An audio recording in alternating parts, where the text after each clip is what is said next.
So last time हम general vector spaces कर रहे थे।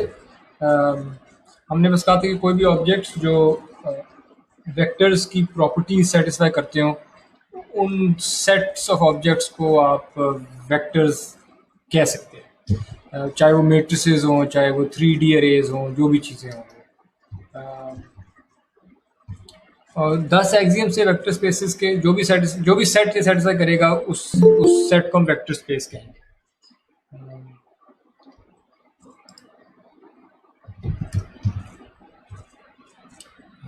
हमने कुछ एग्जांपल्स देख ली थी वेक्टर स्पेसेस की। Zero vector space, n dimensional real numbers, infinite real numbers, m by n, किसी भी साइज के मेट्रिसेस, फंक्शंस को भी आप वेक्टर्स कह सकते हैं, क्योंकि फंक्शंस के जो सेट्स होते हैं वो भी वो 10 एक्सियम्स पूरे कर रहे होते हैं। मेट्रिसेस के जो सेट्स होते हैं वो 10 एक्सियम्स पूरे करते हैं, तो इसलिए मेट्रिसेस को भी आप वेक्टर्स के तौर पर ट्रीट कर सकते हैं in terms of general vector spaces. और वो कोई भी ऐसा सेट जो 10 के 10 एक्सियम पूरे ना करता हो, कोई एक भी फेल हो जाता हो, जैसे क्लोजर ना हो मल्टीप्लिकेशन में या एडिशन में, या फॉर एग्जांपल एडिटिव इन्वर्स नहीं है, या उसमें ज़ीरो ज़ीरो वाला एलिमेंट नहीं है, कोई भी एक्सियम अगर फेल करता हो तो वो फिर वेक्टर स्पेस नहीं होगी, वो बस एक सेट होगा। सब स्पेस उसे कहते हैं कि वेक्टर स्पेस का वो हिस्सा होता है, वेक्टर स्पेस का वो हिस्सा जो खुद भी 10 एक्सियम्स सेटिस्फाई करता हो, उसको आप सब स्पेस कह देते हैं।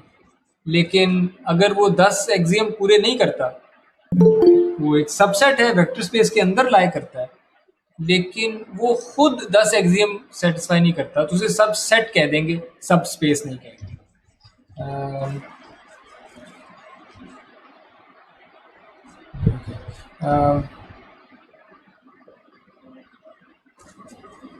इसकी हमने एग्जांपल्स देख ली थी।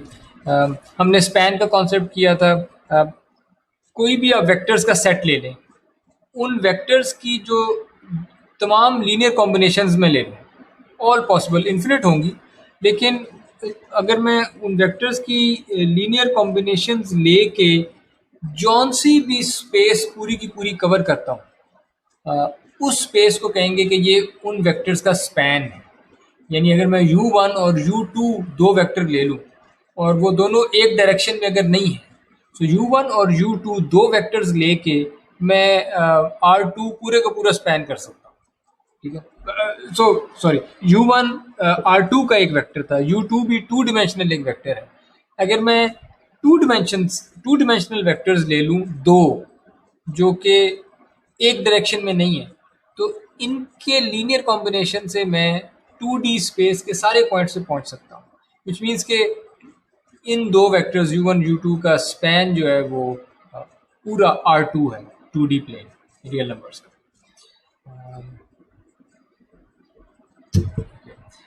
लीनियर कॉम्बिनेशन का हमने टेस्ट एक देखा था, एग्जांपल की थी एक, कि अगर W वेक्टर जो है वो U और V का लीनियर कॉम्बिनेशन से बनता है, तो it must satisfy some equation. यानी अगर W U और V के लीनियर कॉम्बिनेशन से बनता है, तो फिर ये इक्वेशन लिखी जा सकती है, यानी linear combination of U and V equals W।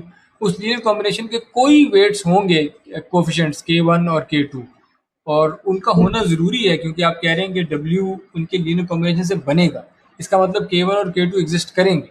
सो अगर कोई आपसे पूछे कि जी W क्या इनके लीनियर कॉम्बिनेशन से बनता है, तो ये इक्वेशन लिखनी चाहिए कि अगर बनता है तो ये इक्वेशन ट्रू होगी, विच मीन्स कि कोई ना कोई इसकी सोल्यूशन होगी K1 और K2।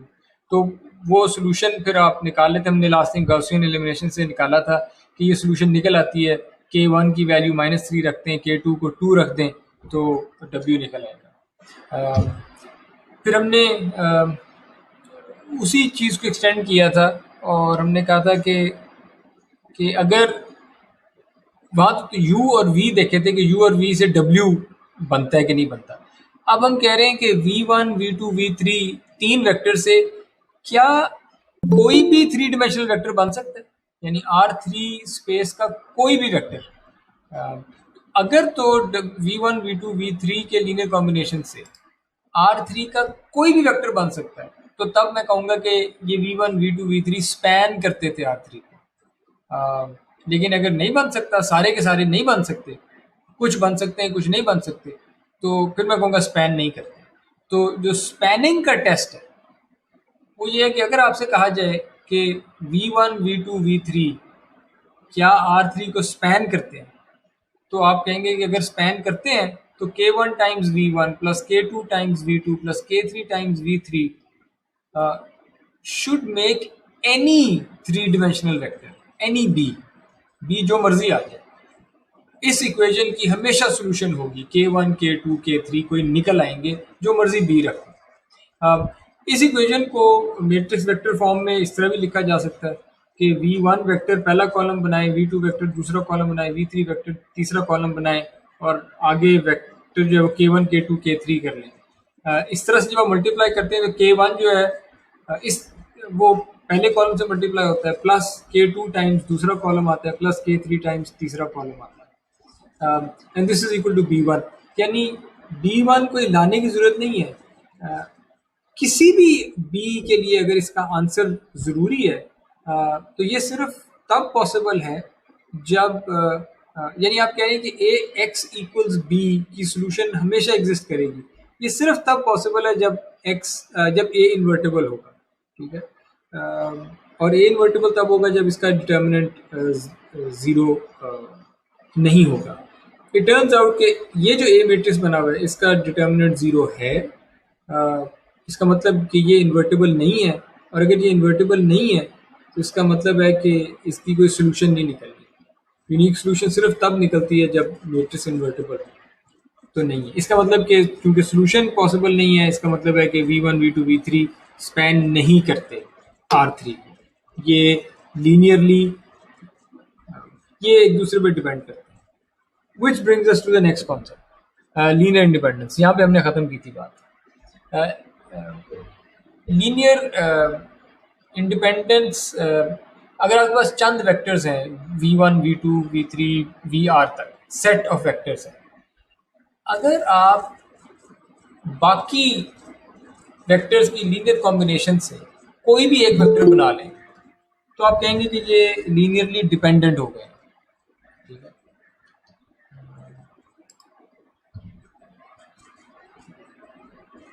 अगर इस सेट में से कोई बाकी वेक्टर्स उठा लें और जो रिमेनिंग बचा है वो उन पहले वालों के लीनियर कॉम्बिनेशन से अगर बन सकता हुआ, तो फिर आप कहेंगे कि ये लीनियरली डिपेंडेंट सेट है, ठीक है। और अगर ऐसा नहीं है, अगर कोई भी वेक्टर नहीं बन सकता बाकियों के लीनियर कॉम्बिनेशन से, तो उसे कहेंगे कि ये सेट लीनियरली इंडिपेंडेंट है। सारे वेक्टर्स एक दूसरे से लीनियरली इंडिपेंडेंट है, ठीक है। इसके टेस्ट पे ज़रा बाद में आते हैं, पर पहले देख लें कि लीनियर इंडिपेंडेंस ज्योमेट्रिकली क्या चीज़ है। इधर मेरे पास 3D स्पेस है, पहली फिगर में, पार्ट ए में मेरे पास 3D स्पेस है। 3D स्पेस में मेरे पास एक ये लाइन है, ओरिजिन से गुजर रही है, एक लाइन है, ब्लैक वाली लाइन ओरिजिन से गुजर रही, इस और सब स्पेस हुई। इस सब स्पेस पे मेरे पास दो वेक्टर्स हैं, एक V1 है और एक उसी डायरेक्शन में दूसरा वेक्टर है V2। क्या V2, मेरा आप लोगों से सवाल है, can I get V2 as a linear combination of V1? ये पॉसिबल है? आप लोगों से सवाल है।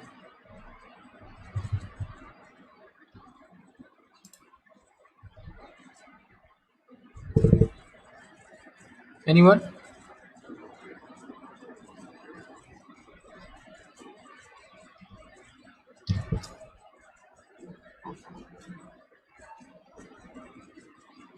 Yes, sir.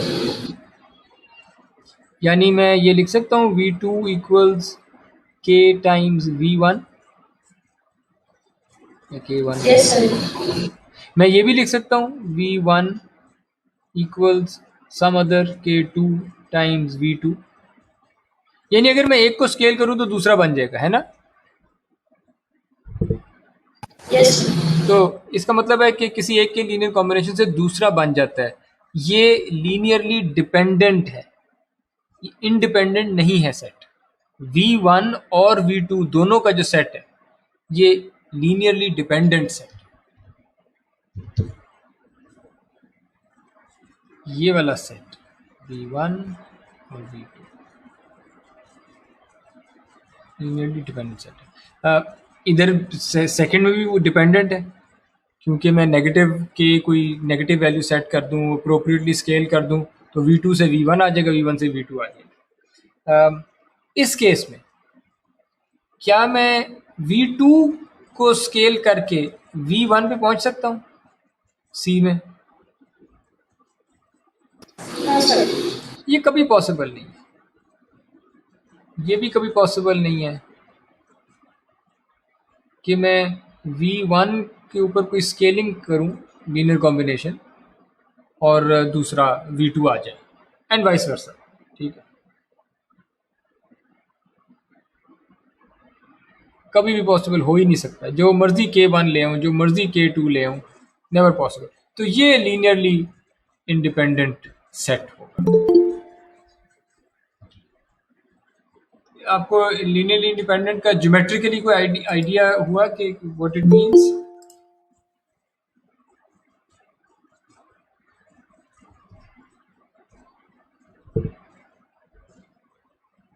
Anyone? Yes, sir.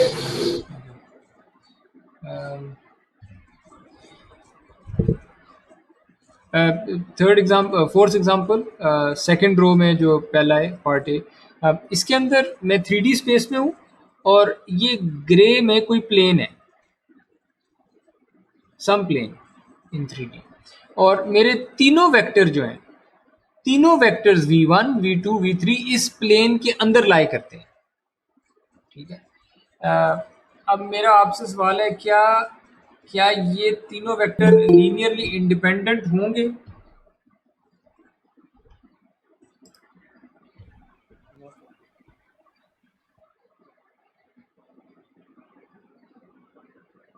सो यहाँ तो लिखा हुआ है कि ये इंडिपेंडेंट नहीं है, डिपेंडेंट है।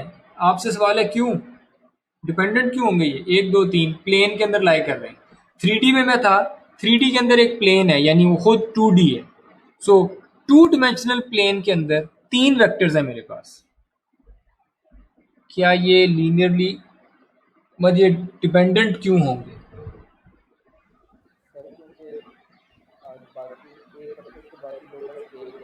आपकी आवाज़ नहीं आ रही अगर आप कुछ कह रहे हैं।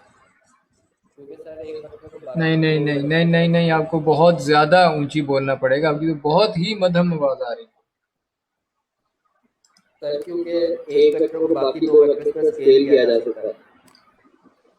एक वेक्टर को बाकी दो वेक्टर्स पे स्केल किया जा सकता है, इसका क्या मतलब है? यानी sir V1 is equal to K into V2 और V1 is equal to K into V3। ठहरे, मुझे लिखवाएं, फिर लिखवाएं, क्या लिखवा रहे हैं आप? V1 V1 equals equal to K2 K2, V2 okay, और similarly V1 is equal to नहीं बिल्कुल नहीं, ये पहली बात आपने गलत कही है, ये पहली बात गलत है, ये तो नहीं हो सकता। आप कह रहे हैं V2 को स्केल करता जाऊं करता जाऊं करता जाऊं तो V1 पे आ जाऊंगा? कभी भी नहीं। अगर उसके तीन उसके हैं Z एक्सिस Y और Z, इन तीनों को चेंज करने से हो ही जाएगा। नहीं, आप स्केल कह रहे हैं, जो तीनों को चेंज करेंगे वो आपकी बात सही है, लेकिन स्केलिंग तीनों को चेंज नहीं करती। स्केलिंग तो ये करती है, या इसको इधर ले जाएगी या इसको इधर ले जाएगी, स्केलिंग तो ये करेगी। इसकी कोई स्केलिंग नहीं है जो मुझे V1 दे देगी। तो ये बात तो गलत है। और कोई बात? So V1 is equal to V1 equal to what? K2 V2 आप कहते हैं V1 equals K2 V2, okay, plus K3 V3। क्यों, वाई? तो क्योंकि अगर हम V2 को K2 टाइम स्केल करते हैं तो ये थोड़ा सा आगे चला जाएगा, लेकिन अगर हम नेगेटिव टाइम V3 को करें, ये V1 को जाना हमने, तो नेगेटिव टाइम V3 को करेंगे तो V1 पे चला जाएगा। ठीक है ये बातें, पर जो ज़्यादा आसान बात है वो ये है कि क्या कोई भी दो vectors, any two vectors,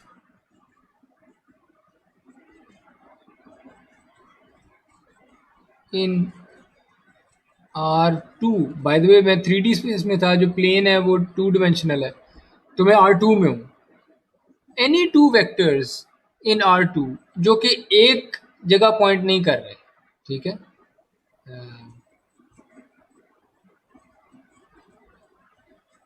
pointing in different directions,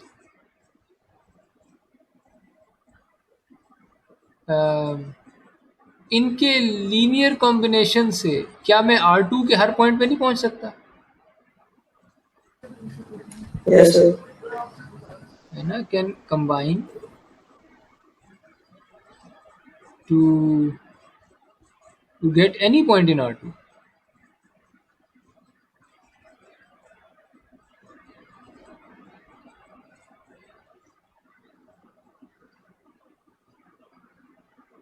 इस जुमले पे ज़रा गौर करें, मुझे इस जुमले पे बताएं अगर आप लोगों को क्लियर है कि नहीं, ये ज़रूरी है। Yes sir. यानी पहले भी तो जिसको आप एक्स वाई एक्सेस कहते थे वो यही था, दो वेक्टर होते थे, एक्स एक्सेस वाई एक्सेस, दो वेक्टर ही होते थे ये, और इन दो को यूज़ करके आप R2 के किसी पॉइंट पे पहुंच सकते थे। ये तो ऑर्थोगोनल थे। मेरे पास अगर ऐसे भी होते, अगर लेट्स से इसको मैंने एक्स एक्सिस का कह दिया होता और इसको वाई कह दिया होता, इनके दो के लीनियर कॉम्बिनेशन से भी मैं 2 डायमेंशनल स्पेस के हर पॉइंट पे पहुंच सकता था, है ना?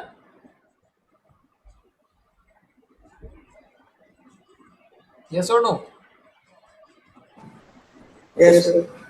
सो इसका मतलब है कि ये जो प्लेन है ये असल में 2 डायमेंशनल है, और कोई भी दो वेक्टर उठा लें इस प्लेन में जो बस एक डायरेक्शन पे ना पॉइंट कर रहे हो, V1 और V3 उठा लें, इनके लीनियर कॉम्बिनेशन से सारे पॉइंट्स बन जाएंगे, यानी ये V2 वाला पॉइंट भी बन जाएगा। आप V1 और V2 उठा लें, इनके लीनियर कॉम्बिनेशन से सारे पॉइंट्स बन जाएंगे, इंक्लूडिंग ये V3 वाला पॉइंट भी बन जाएगा। आप V3 और V2 उठा लें, इनके लीनियर कॉम्बिनेशन से इस प्लेन के सारे पॉइंट्स बन जाएंगे, इंक्लूडिंग V1 वाला पॉइंट। इसलिए ये डिपेंडेंट है। अगली एग्जांपल इधर बताइए, फिर से वही सिचुएशन है, प्लेन है ये, 2 डायमेंशनल होगा, ये R2 का प्लेन है, इसमें V1 V2 V3 are they dependent और इंडिपेंडेंट?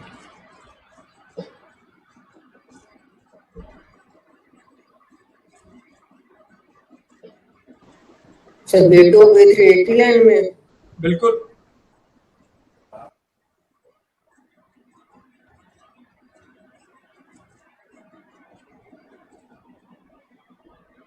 यहाँ तो लिखा है डिपेंडेंट है, ये डिपेंडेंट है इसी वजह से क्योंकि V2 और V3 एक ही डायरेक्शन में। ये तो बाकी बातें ना भी कही होती ना, प्लेन 3D 2D व्हाटएवर, कुछ भी ना बताया होता, द फैक्ट कि V2 और V3 एक ही डायरेक्शन के वेक्टर्स हैं, तो ये तो हमेशा मैं कोई स्केलिंग करके V3 से V2 बना लूंगा, V2 से V3 बना लूंगा, ये तो हमेशा डिपेंडेंट ही होगा सर, क्योंकि V2 V3 एक डायरेक्शन। लेकिन V1 तो नहीं बनेगा जी, तो V1 तो नहीं मिलेगा मुझे। ना मिले, पर लीनियर इंडिपेंडेंस की क्या कंडीशन थी? अगर कोई एक भी बाकियों से बन जाए, सो क्या मैंने ये बना नहीं दिया V2 को, this K3 times V3 plus 0 times V1 बन गया ना? V2 V3 और V1 के लीनियर कॉम्बिनेशन से बन गया, जिसमें लीनियर कॉम्बिनेशन के कोफिशिएंट्स थे, इसका कोई K3 होता होगा और इसका 0 है। यस और no? Okay sir. Linear independence की डेफिनेशन ये है कि अगर कोई एक वेक्टर बाकियों के लीनियर कॉम्बिनेशन से बन जाए तो you're डिपेंडेंट, इंडिपेंडेंट नहीं हो सकते।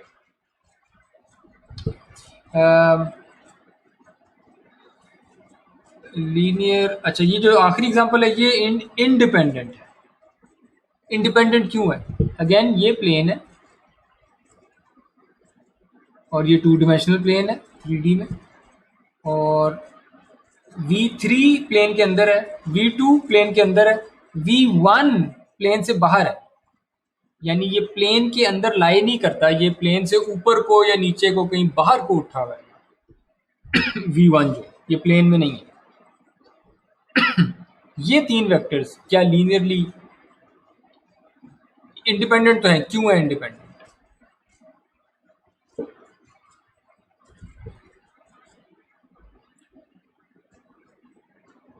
क्या V3 और V2 इन दोनों के लीनियर कॉम्बिनेशंस लेके, ये बताएं V3 और V2 के लीनियर कॉम्बिनेशंस मुझे कौन सी स्पेस देंगे?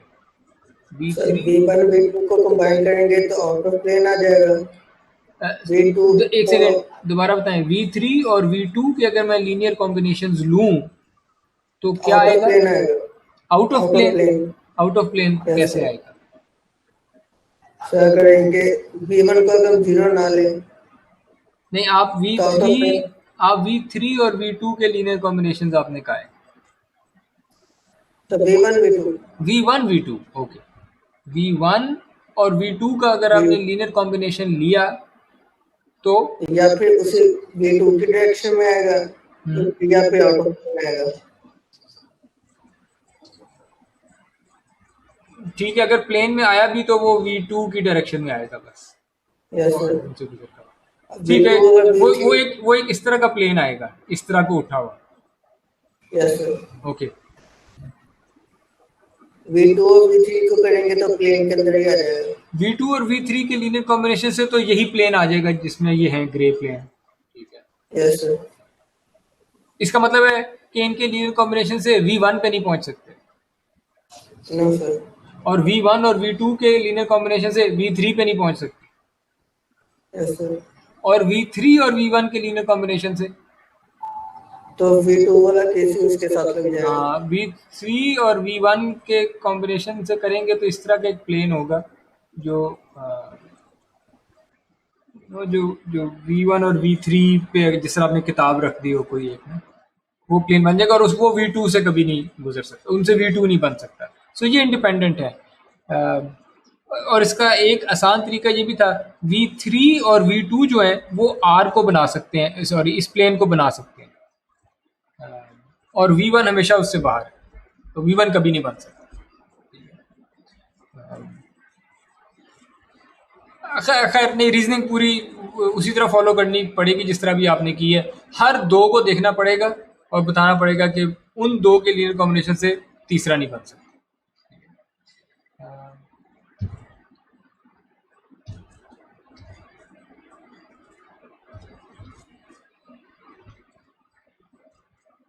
अच्छा, इस टेस्ट पे वापस आ जाते हैं, लीनियर इंडिपेंडेंस का टेस्ट।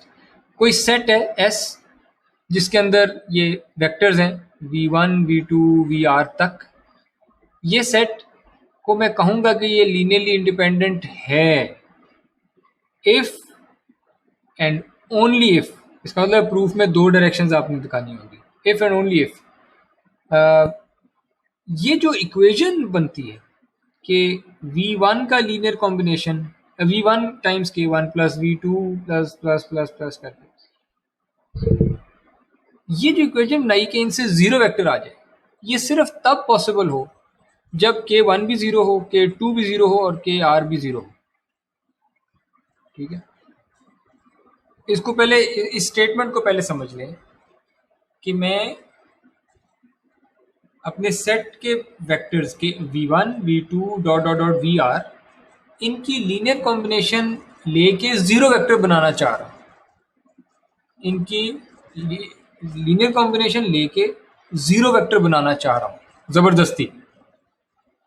अगर तो ये जीरो वेक्टर बनाने के लिए वाहिद तरीका यही हो कि मैं सारे कोफिशिएंट्स को जीरो कर दूं, तब मैं कहूंगा कि ये इंडिपेंडेंट है, वरना ये डिपेंडेंट होंगे। और इसका प्रूफ बाय कॉन्ट्रडिक्शन है। यानी आप लोगों ने प्रूफ बाय कॉन्ट्रडिक्शन पढ़ा है अभी तक कि नहीं?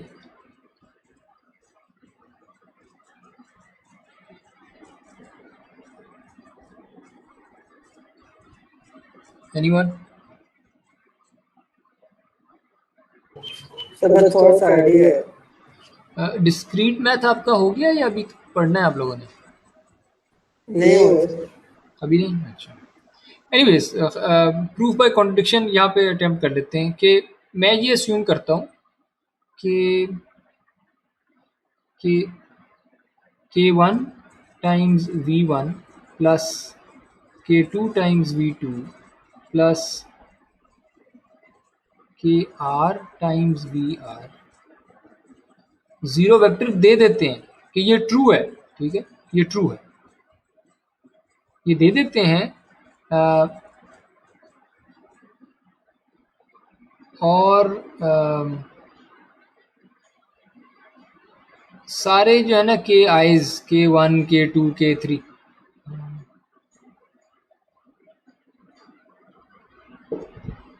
इसको कैसे कहूँ मैं,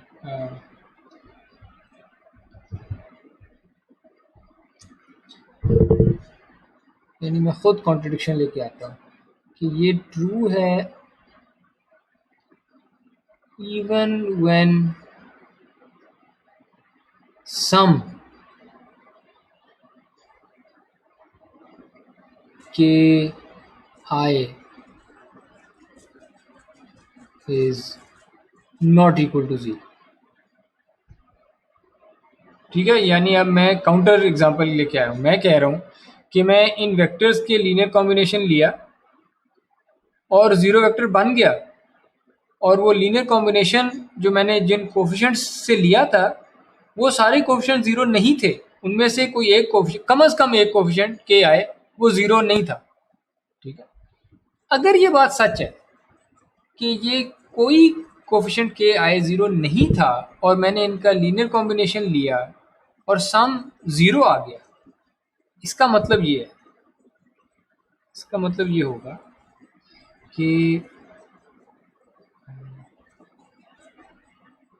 आई अगर ज़ीरो नहीं, तो बाकियों को उधर ले जाता हूँ मैं। ठीक है, तो इसका मतलब होगा कि आई टाइम्स वी आई इक्वल्स, ये ज़ीरो था, मैं बाकी वेक्टर्स उधर ले गया, equals minus k1 times v1 plus minus k2 times v2, plus की जगह माइनस ही कर देता हूँ।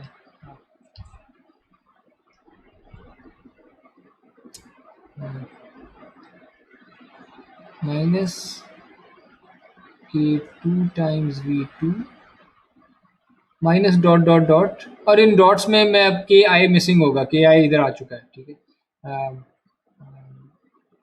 के आर वी आर। ठीक है, इधर से क्या पता लग रहा है? इधर से क्या के आई के बारे में क्या कह सकते हैं, वी आई के बारे में? सर ये लीनियरली डिपेंडेंट है। V I can be formed as a linear combination of the rest.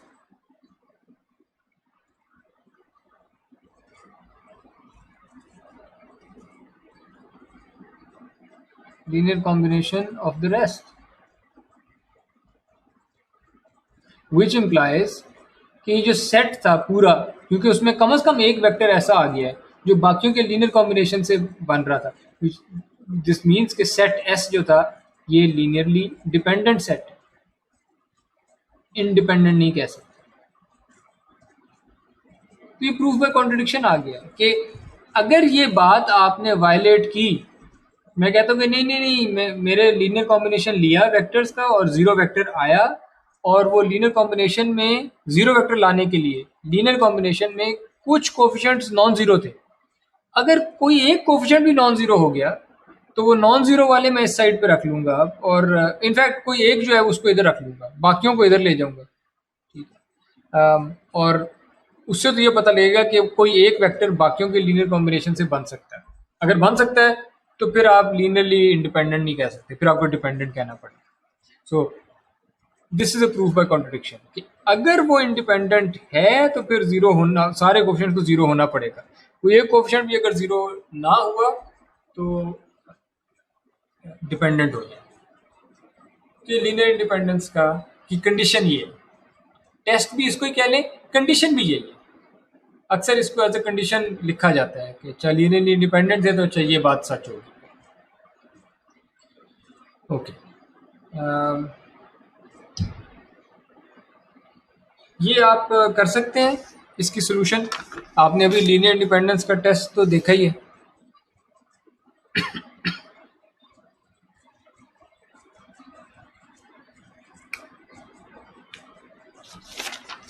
कैसे होगा जी ये?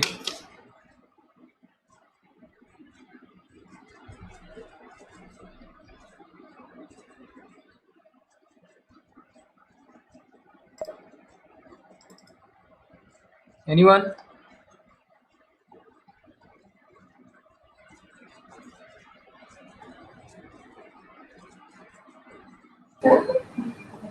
तो भाई इन चीजों का कॉम्बिनेशन चेक करेंगे, कोई किसी से बनता है कि नहीं बनता है।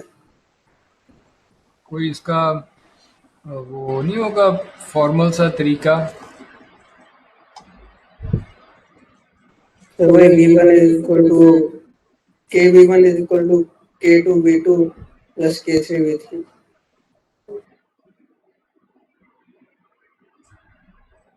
ओके, ये ऐसे सर होगा। इन्हें मैट्रिक्स की फॉर्म में लिखकर की वैल्यूज के लिए सॉल्व करेंगे। लेकिन सबसे पहली इक्वेशन होगी क्या जिससे हम स्टार्ट कर रहे हैं? व्हाट मस्ट बी ट्रू अगर ये लीनियरली इंडिपेंडेंट हैं? K1 V1 plus K2 V2 plus K3 V3 equals 0। Okay, सो हमने बिल्कुल सही है। अगर sir K1 V1 plus K2 V2। ठीक है, अगर हमने डिटर्मिन करना है कि ये लीनियरली इंडिपेंडेंट हैं तो हम पहले अस्यूम कर लेते हैं कि इंडिपेंडेंट हैं। अगर ये इंडिपेंडेंट हैं उसका मतलब ये है कि फिर K1 times V1 plus K2 times V2 plus K3 times V3 इसका जो इक्वल टू जीरो वेक्टर, इस इक्वेशन का जो आंसर है must only be K1 equals 0, K2 equals 0 and K3 equals 0 if they are independent.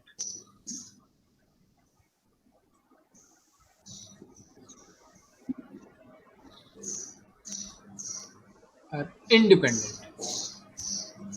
ऐसा ही है ना, condition यही कहती है ना।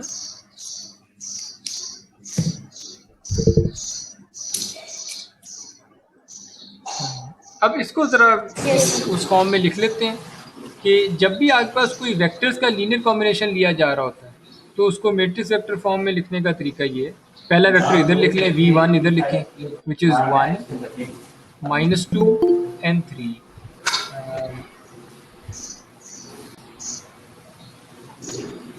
The second vector is 5 6 and my, अगर मैं गलती करूँ तो मुझे बता दीजिएगा। The third vector is 3 2 and 1 और यहाँ पे रखें K1 K2 K3 और ये वेरीफाई कर लें कि इनकी मल्टीप्लिकेशन जो है वो बिल्कुल यही लेफ्ट हैंड साइड बनाती है, इक्वल 0 0। ये किस किस्म का सिस्टम है, इसे क्या कहते हैं इस तरह के सिस्टम को? होमोजेनस सिस्टम है ये। That's a homogeneous system. Homogeneous system की सॉल्यूशन की क्या प्रॉपर्टीज होती हैं? सर एक ही सॉल्यूशन आता है। ट्रिवियल सॉल्यूशन ऑलवेज एग्जिस्ट्स, है ना?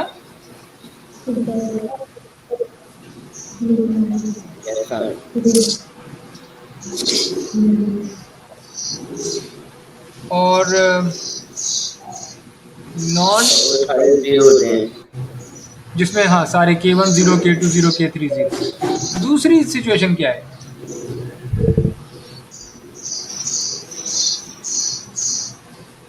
और बाय द वे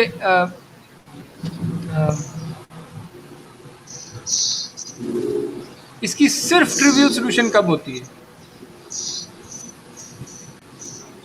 सर जब सारी वैल्यूज जीरो हो जाए। नहीं, कब होगी? Has only trivial solution if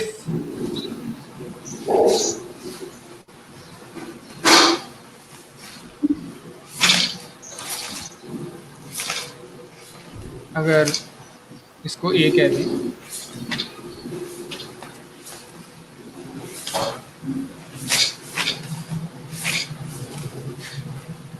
ए के बारे ए के क्या प्रॉपर्टी है जो बताती है ट्रिवियल सॉल्यूशन है कि नहीं है?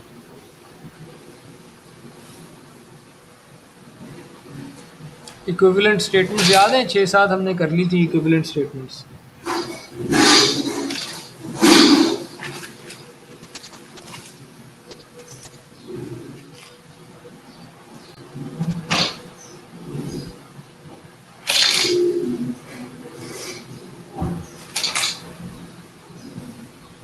या आप लोगों को याद आ रहा है कि नहीं याद आ रहा है?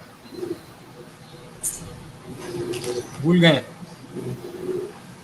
सर जब वो रिलेशनशिप बन जाएगी K1 K2 और K3 जीरो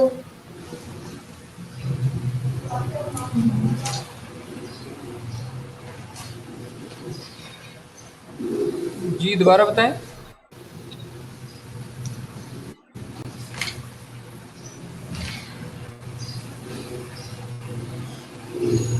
सर जब हमारे पास K1 K2 और K3 और तीनों जीरो होंगे नहीं नहीं नहीं, गलत। असल चीज़ पे आई।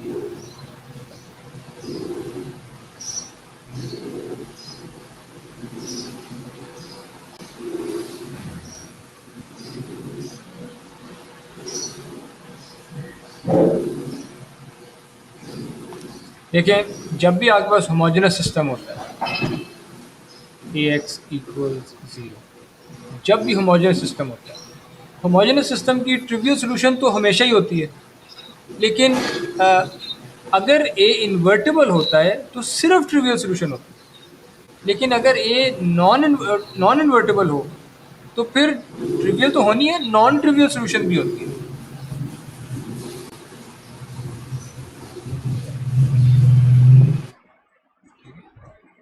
ये हमने पहले की हुई है बात।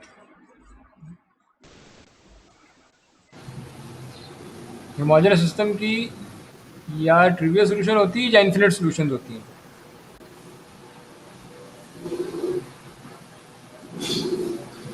ओके, सो इसकी ट्रिवियल सॉल्यूशन, अगर सिर्फ ट्रिवियल सॉल्यूशन हो K1 equal 0, K2 equal 0, K3 equal 0, तो तब मैं कहूँगा कि ये इंडिपेंडेंट था पूरा सेट।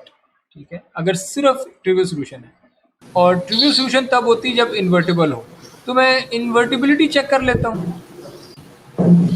वैसे तो आप सॉल्व भी कर सकते हैं, देखें आप गॉसियन एलिमिनेशन कर सकते हैं, आप वो सारे तरीके जो हम पहले करते रहे आप इसको सॉल्व करने की कोशिश कर सकते हैं।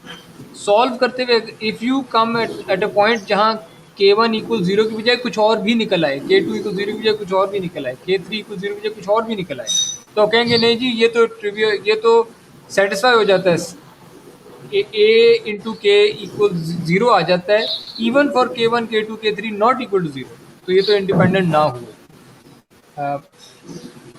लेकिन शॉर्टकट हम ये कर रहे हैं कि अगर A नॉट इन्वर्टिबल है तो फिर इसकी नॉन ट्रिवियल सॉल्यूशंस होंगी। इन्वर्टिबिलिटी कैसे चेक करते हैं? डिटर्मिनेंट से। डिटर्मिनेंट ऑफ A क्या है? निकालें तो 1 into 6 plus 2 plus 5 into sorry -5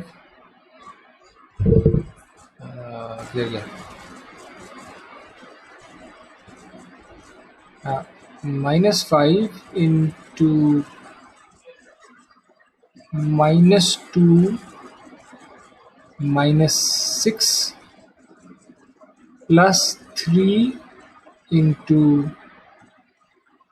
2 minus 18, right?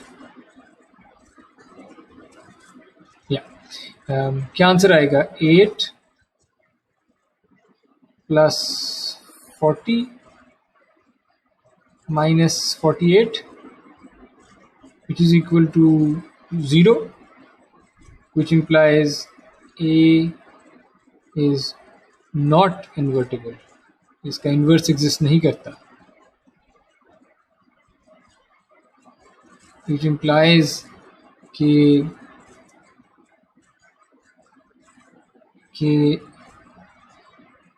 ये जो सिस्टम हमने लिखा था K1 V1 plus K2 V2 plus K3 V3, ये इक्वल टू 0 होगा for values of K1 K2 K3 not necessarily 0, इनके अलावा वैल्यूज पे भी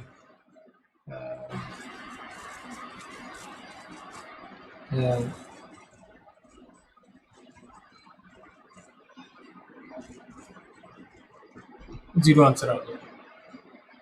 इस पे कोई सवाल जी? मेरा नहीं ख्याल आप लोग फॉलो कर रहे हैं। कंफ्यूजन कहाँ पे?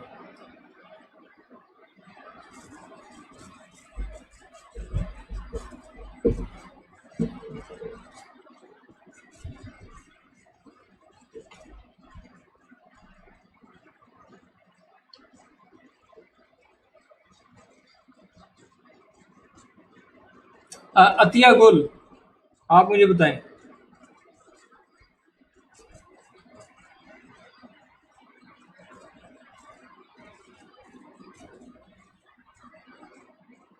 अतिया गुल बताएं प्लीज।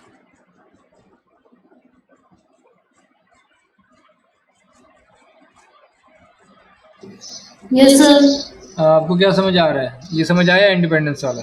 सर क्वेश्चन क्लियर नहीं हुआ, मेरा इंटरनेट थोड़ा स्लो था, आपकी आवाज कट रही थी, मुझे क्वेश्चन पूछना। ये स्लाइड क्लियर है कि नहीं?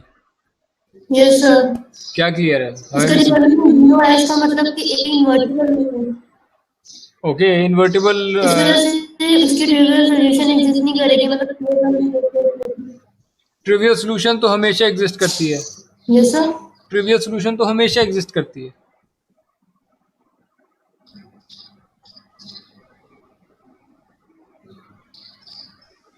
ए इन्वर्टिबल नहीं है। अगर ए इन्वर्टिबल नहीं है, इसका मतलब ये K1 K2 और K3 जीरो नहीं होंगे। नहीं, ये मतलब नहीं है। होमोजेनस सिस्टम की ट्रिवियल सॉल्यूशन हमेशा एग्जिस्ट करती है, ऑलवेज, इन्वर्टिबल हो या नॉट इन्वर्टिबल। लेकिन अगर इन्वर्टिबल है तो सिर्फ ट्रिवियल सॉल्यूशन एग्जिस्ट करती है, और अगर इन्वर्टिबल नहीं है तो ट्रिवियल तो करती है, नॉन ट्रिवियल भी एग्जिस्ट करती है। And this is what we need. अगर नॉन ट्रिवियल सॉल्यूशन भी एग्जिस्ट करती है तो इसका मतलब है कि मैं K1 K2 K3 को नॉन जीरो रखूं भी, तब भी लीनियर कॉम्बिनेशन लूं और जीरो वेक्टर आ जाएगा, जिससे ये पता लगता है कि ये लीनियरली डिपेंडेंट हैं, इंडिपेंडेंट नहीं है। तो इस सवाल का एटलीस्ट, इन तीन वेक्टर्स का एटलीस्ट जवाब ये था कि ये लीनियरली डिपेंडेंट है।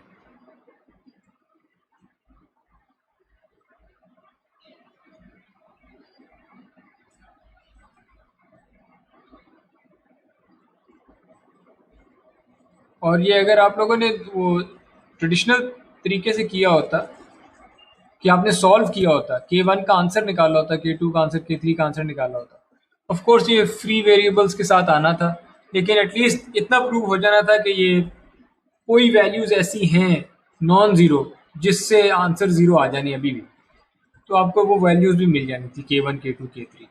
मैंने वो वैल्यूज़ नहीं निकाली क्योंकि इस मैट्रिक्स का नॉट इन्वर्टेबल होना इज़ प्रूफ इनफ कि कोई ना कोई वैल्यूज ऐसी एग्जिस्ट करेंगी जिनसे ज़ीरो वेक्टर आ जाए। सो ये डिपेंडेंट है, इंडिपेंडेंट नहीं।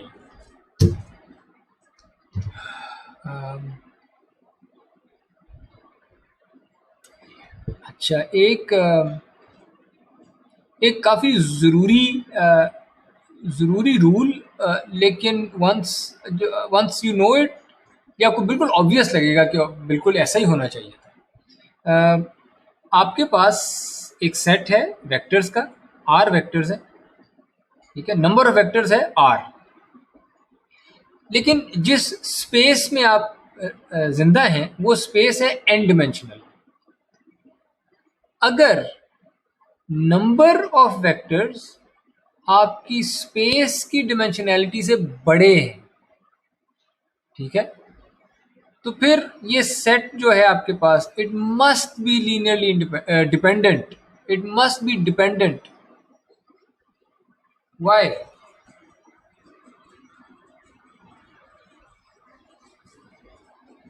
इसको अगर प्रूफ वैसे ना देखें, अगर ज्योमेट्रिकली देखें 2D में R2, राइट, यानी n जिसको आप कह रहे हैं n इक्वल्स 2, और आपके पास वेक्टर्स कितने हैं? 2, x एक्सिस और y एक्सिस। ये दो वेक्टर्स r इक्वल्स n है, इस केस में नंबर ऑफ वेक्टर्स 2 है और डिमेंशन 2 है। ये दो वेक्टर्स लीनियरली इंडिपेंडेंट हैं। अगर आप कोई भी और वेक्टर ले आए, आप तीसरा, लेट्स से w वेक्टर आ गया, कोई भी वेक्टर ले आए, w इधर पॉइंट कर रहा था, इधर कहीं भी 2D स्पेस में पॉइंट करता हो, 2D स्पेस को रिप्रेजेंट करने के लिए x और y काफी थे, या y और w काफी थे, या x और w काफी थे, दो वेक्टर काफी थे। जब आप डिमेंशन से ज्यादा वेक्टर्स ले आएंगे तो for sure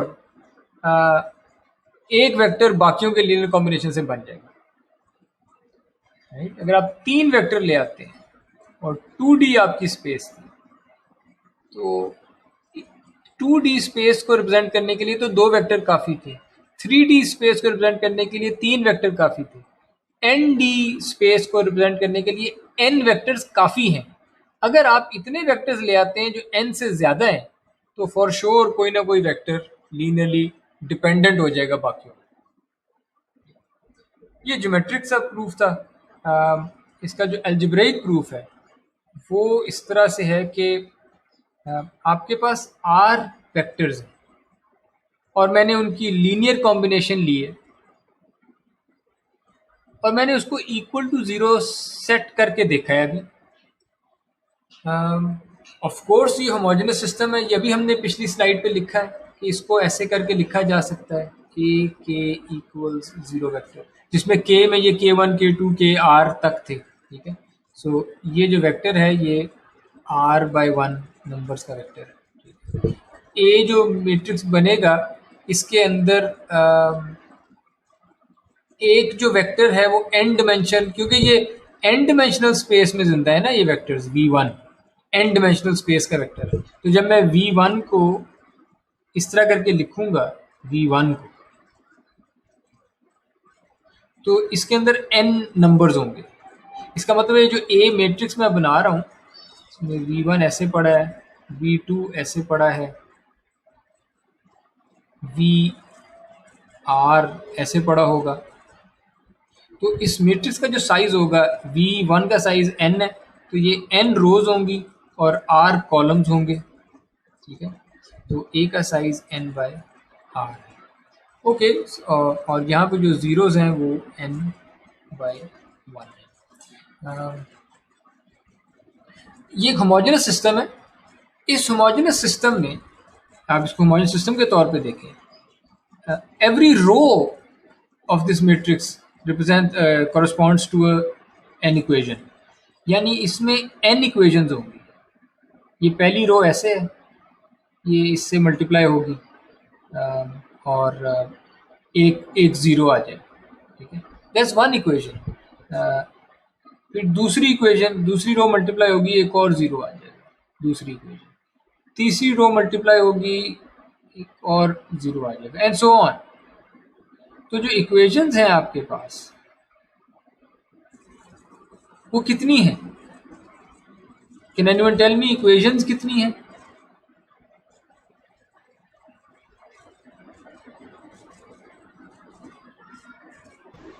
sir n n, जितनी a की रोज हैं। सो n इक्वेशंस और अननोन्स कितने हैं? ये के है ना अननोन्स, तो कितने अननोन्स हैं? और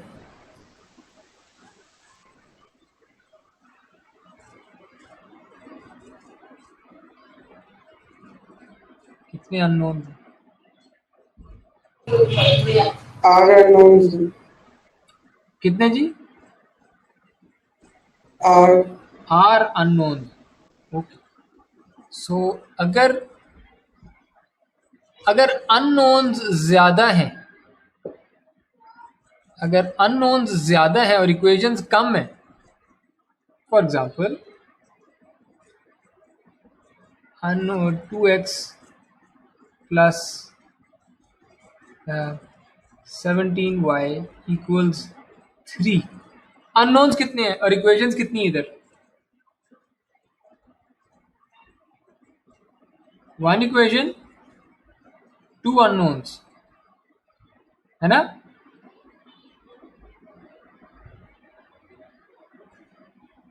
यस। Yes sir. इस केस में n equations, r unknowns, n थोड़ा है अगर, और r अगर ज्यादा है तो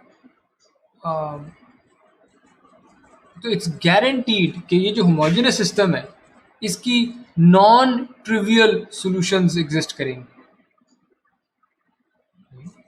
ये पार्ट्स हम पहले कर चुके हैं शुरू के लेक्चर्स में कि होमोजेनस सिस्टम जिसमें इक्वेशंस कम है और अननोन ज़्यादा है, इसकी गारंटीड है कि इसकी नॉन ट्रिवियल सॉल्यूशंस भी एग्जिस्ट करेंगे, और अगर नॉन ट्रिवियल सॉल्यूशंस एग्जिस्ट करेंगी तो इसका मतलब है कि फिर ये लीनियरली डिपेंडेंट होंगे वेक्टर्स में। तो ये अलजेब्रिक इसका प्रूफ था। पहले जो मैंने कराया वो थोड़ा हल्का सा अलजेब्रिक ज्योमेट्रिक सा प्रूफ था। अच्छा, कोऑर्डिनेट सिस्टम्स को देख लेते हैं। हम अपनी सारी ज़िंदगी हम एक स्क्वायर कोऑर्डिनेट सिस्टम के साथ काम करते रहे, जिसमें एक्स एक्सिस था और ये ऑर्थोगोनल थे एक दूसरे के साथ, एक्स और वाई एक्सिस, और जिसको आप लेंथ 1 कहते थे एक्स एक्सिस पे, उसी को उतने ही डिस्टेंस को आप लेंथ 1 कहते थे वाई एक्सिस पे। विच मीन्स कि ये जो 1,1 पॉइंट था, अगर मैं ये 4 पॉइंट्स देखूं 1 0 0 0 1 0 1 1 और 0 1, ये 4 पॉइंट्स स्क्वायर बनाते हैं, ठीक है? ये स्क्वायर वाला कोऑर्डिनेट सिस्टम था। हम अपनी सारी जिंदगी इसके साथ काम करते रहे। जरूरी नहीं है कि कोऑर्डिनेट सिस्टम जो है वो स्क्वायर हो, अक्सर रेक्टेंगुलर भी होते हैं।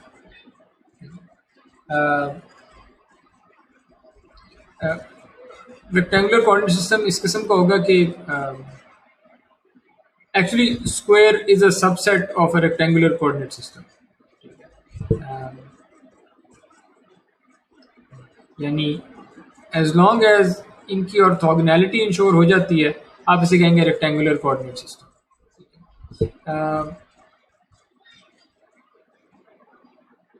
2D में 3D में जो जनरल है इसको हम रेक्टेंगुलर कोऑर्डिनेट सिस्टम कहते हैं, क्योंकि ये ऑर्थोगोनल होते हैं। लेकिन अगर आपके जो एक्सिस हैं, एक्स एक्सिस और आपका वाई एक्सिस, अगर ये 90 डिग्री नहीं है, अगर ये ऑर्थोगोनल नहीं है, अगर इनके बीच में कोई एंगल थीटा है नॉट इक्वल टू 90, तो फिर आप इसे कहेंगे कि ये नॉन रेक्टेंगुलर कोऑर्डिनेट सिस्टम। कभी कभी आपको इन कोऑर्डिनेट सिस्टम्स के साथ डील करना पड़ जाता है। फॉर एग्जांपल, आपके मोबाइल फ़ोन में जो कैमरा लगा होता है, ठीक है? आपके मोबाइल फ़ोन के कैमरा की कोई रेजोल्यूशन होती है, 3 megapixel, I don't know 12 megapixel, I don't know क्या चल रही है आजकल, गजिलियन मेगापिक्सल्स व्हाटएवर। पर इस तरह से आपके इश्तिहारों में आ रहा होता है कि आपके मोबाइल फोन का कैमरा इतनी मेगापिक्सल, इतनी megapixel. What they are saying is के जिसको ये पिक्सल कह रहे हैं, ये लाइट को सेंस करने वाले छोटे छोटे सेल्स लगे होते हैं इसके अंदर, ठीक है, जिसको actually they are solar cells, they react to light, ठीक है। ये लाइट लेते हैं और वोल्टेज प्रोड्यूस कर देते हैं, जो कि सोलर सेल भी यही करता है। तो ये छोटे छोटे सोलर सेल्स कह रहे हैं आप आपके कैमरे में या फिर किसी भी डिजिटल कैमरे में, मोबाइल फोन को या किसी का भी हो, तो उसमें ये लगे होते हैं। तो ये जो नंबर है 12 मेगापिक्सल, 3 में, ये है नंबर ऑफ ये छोटे छोटे जो सेल्स हैं, ये वो वाला नंबर है। जितने ज़्यादा होंगे उतनी रेजोल्यूशन आपकी, उतनी डेफिनेशन, उतनी क्वालिटी हाई होगी आपके तस्वीर की। कभी कभी कभी कभी बिकॉज ऑफ मैन्युफैक्चरिंग डिफेक्ट्स या manufacturing process, it is possible, ठीक है, ये रेयर होता है, ज़रूरी नहीं, पर इट इज़ पॉसिबल कि ये जो आपके मोबाइल फ़ोन में ये पिक्सल्स का एक अरे बना हुआ है, इट इज़ पॉसिबल कि इनमें 90 डिग्री एंगल ना हो, ये ऐसे प्लेस हुए हों पिक्सल, इट इज़ पॉसिबल, ठीक है। तो कभी कभी मैन्युफैक्चरिंग की वजह से या कभी कभी कुछ और एप्लीकेशंस में हो सकता है आप डेटा जब रिकॉर्ड कर रहे हैं तो वो मजबूरी हो कि वो ऐसे ही रिकॉर्ड हो रहा है, ठीक है। सो कभी कभी आपको ऐसे कोऑर्डिनेट सिस्टम से भी काम करना पड़ जाता है जिसमें ज़रूरी नहीं है कि आपके जो वेक्टर्स थे एक्सिस वो ऑर्थोगोनल हो, वो नॉन ऑर्थोगोनल भी हो सकते हैं, तो उन्हें नॉन रेक्टेंगुलर कोऑर्डिनेट सिस्टम्स कहते हैं। 2D हो सकता है। लेकिन सर उससे कोई फर्क पड़ता है? नहीं, फ़र्क कोई नहीं। फ़र्क ये है कि आपकी ज़रा सी जो मैथमेटिक्स है, थोड़ी कॉम्प्यूटेशंस, वो थोड़ी सी टीडियस हो जाती होंगी, लेकिन इन दो वेक्टर्स के साथ भी आप वो सारे काम कर सकते हैं जो आप इन दो वेक्टर्स के साथ कर सकते हैं। इन दो वेक्टर्स के साथ ज़िंदगी थोड़ी सी आसान हो जाती है। ये ऑर्थोगोनैलिटी जो है वो ज़िंदगी थोड़ी सी आसान करती है, और कोई फ़र्क नहीं है। कैपेबिलिटी वाइज जितनी कैपेबिलिटी इस कोऑर्डिनेट सिस्टम में है, वो इसमें भी वही उतनी कैपेबिलिटी।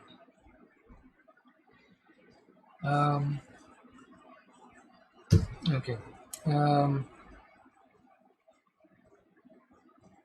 सो आपके पास ये जो हम सारी ज़िंदगी जिसके साथ काम करते हैं वो इक्वल स्पेसिंग वाला रेक्टेंगुलर कोऑर्डिनेट सिस्टम था, जिसमें एक्सिस आपके ऑर्थोगोनल थे, परपेंडिकुलर, और हर एक्सिस पे जो आप जिसको एक कदम कहते थे, एक कदम एक्स डायरेक्शन में भी उतना ही बड़ा था जितना वाई डायरेक्शन का एक कदम था। इक्वल स्पेसिंग थी दोनों डायरेक्शंस में।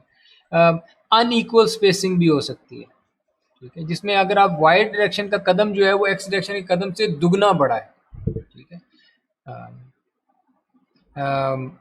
और ये भी हो सकता है कि आपके कदम इक्वल हों लेकिन परपेंडिकुलर ना हो एक्सिस, वाई एक्सिस और एक्स एक्सिस का एंगल 90 डिग्री नहीं है। इस केस में आई डोंट नो 60 लग रहे हैं समथिंग। फिर ये भी हो सकता है कि परपेंडिकुलर भी ना हो, ऑर्थोगोनल ना हो, और स्पेसिंग भी अनइक्वल हो, वाई का कदम दुगना है, एक्स का कदम छोटा है। So you can have all kinds of coordinate systems. Why would you for example have to deal with them? मैं आपको हल्की सी एग्जाम्पल दे देता हूँ। मुझे ड्रॉ करना नहीं अच्छा आता। ये बताएं, ज़मीन पे आपकी खिड़की का साया ज़मीन पे, हाँ, सूरज की वजह से आपकी खिड़की है, खिड़की बंद है, और खिड़की में लेट से जाली है, ठीक है, इस तरह की जाली बनी हुई है खिड़की में। ये जो पहली फिगर में जो है, और इस खिड़की में सूरज पड़ रहा है, ऊपर से सूरज आ रहा है और बिल्कुल साइड पे कहीं से आ रहा है। साया कैसा बनेगा ज़मीन पे? इन 4 फिगर्स में से साया कैसा बनेगा ज़मीन पे?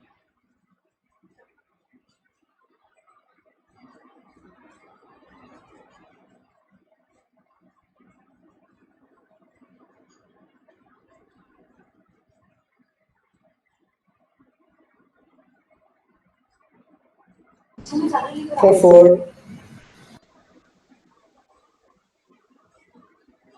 ये आपकी खिड़की है, आई डोंट नो, यहाँ पे कहीं बहुत दूर बिल्कुल साइड पे कहीं करके सूरज है, यहाँ पे सूरज है और सूरज इस for तरह 4 बनेगा। 4 या 3 की तरह का, राइट। इधर से जब ये ज़मीन पे जब इसकी प्रोजेक्शन बनेगी, साया बनेगा, तो वो सीधा सीधा नहीं बनेगा, राइट। मुझे बनाना नहीं आता। अ,